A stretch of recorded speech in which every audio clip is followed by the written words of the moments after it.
Poseidon 2006 has the same general premise as its predecessors. It is New Year's Eve in the North Atlantic, and a variety of this ship's passengers are having a great old time. Look at them having fun. What follows is the result of naming your ship after a Greek god. I guess Poseidon himself got a little pissed that night, and boom shaka laka.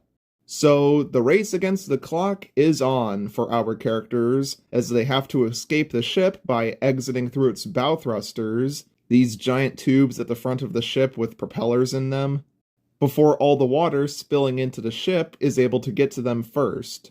The characters have to traverse fire, falling objects, mazes of corridors, dangerous heights, crawl spaces, and even almost drowning themselves just to stay alive. And sadly, not everybody's going to be able to get out of this unscathed. Rest in peace, Lucky Larry. You were the best of all of us.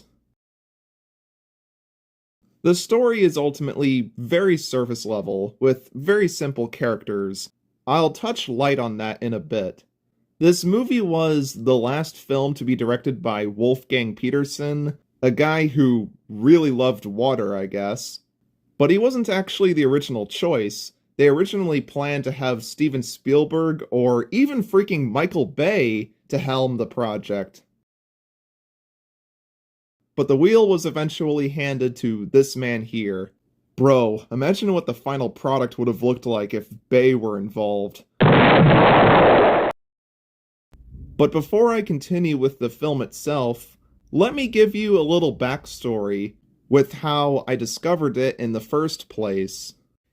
In 2012, my family and I actually went on our first and so far only cruise, in this case to the Bahamas.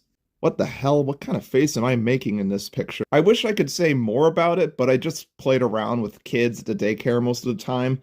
But funnily enough, this happened literally just a few months before me and my family went on a trip to Yellowstone for the holidays, like we usually do.